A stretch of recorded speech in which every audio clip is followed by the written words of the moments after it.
کے لیے بھوپال سے اس وقت کی بے حد افسوسناک خبر، ممتاز عالم دین اور مجاہد آزادی مفتی عبدالرزاق خان کا انتقال ہو گیا ہے۔ دراصل کئی مہینوں سے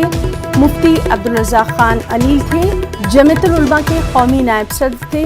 مفتی عبدالرزاق خان، اور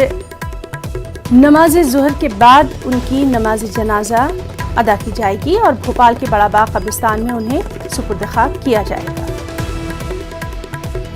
سیدھے رخ کریں گے بھوپال کا، ہمارے ساتھ موجود ہیں ہمارے ساتھی مہتاب عالم۔ مہتاب، بے حد افسوسناک خبر آئی، آپ سے تفصیلات چاہیں گے ابھی۔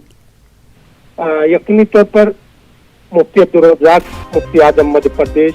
ممتاز عالم دین، ممتاز مجاہد آزادی، جمعیت علماء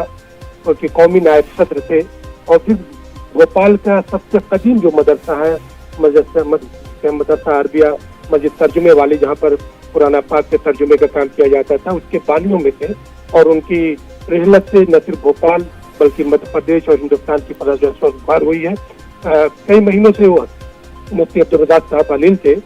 اور آج جو ہے وہ اپنے مالک حقیقی سے جا ملے۔ نہ صرف جو ہے مسلمانوں میں بلکہ غیر مسلم کے بیچ جو ہے ان کی خاص امیج تھی، اور اس کی بڑی وجہ یہ ہے کہ مدھیہ پردیش میں ان کا پہلا ایسا مدرسہ تھا جہاں پر مدرسے کے بچوں کے لیے اس گائے کا دودھ پینے، اور انہوں نے گوشالہ بھی قائم کی تھی۔ اس طرح کے جو ہے مدرسوں میں گوشالہ کا جہاں تصور نہیں ہے، انہوں نے قائم کی تھی، اور بچے جو ہے دیکھ بھال کرتے تھے، اور اسی بچے جو ہے گائے کا ہی دودھ پیتے تھے۔ تو بھوپال کے اقبال میدان میں بھی طے کیا گیا کہ جو ہے وہاں پہ نماز جنازہ ادا کی جائے گی، اور بھوپال کا جو بڑا باغ قبرستان ہے وہاں پر ان کی تدفین عمل میں آئے گی۔ لیکن کیونکہ کورونا کرفیو کا زمانہ ہے، تو انتظامیہ نے جو ہے کہ بھیڑ زیادہ نہ ہو، ایک بڑے شخص کے جو ہے دنیا سے تہلت ہوئی ہے، تو وہاں پر اس کے لیے دیکھتے ہوئے بیریکیڈنگ اور تمام چیزیں شروع کر دی ہیں تاکہ جی مہتاب، تو بہت بہت شکریہ آپ کا ادا کرنا چاہیں گے اس بے حد اہم جانکاری کے لیے۔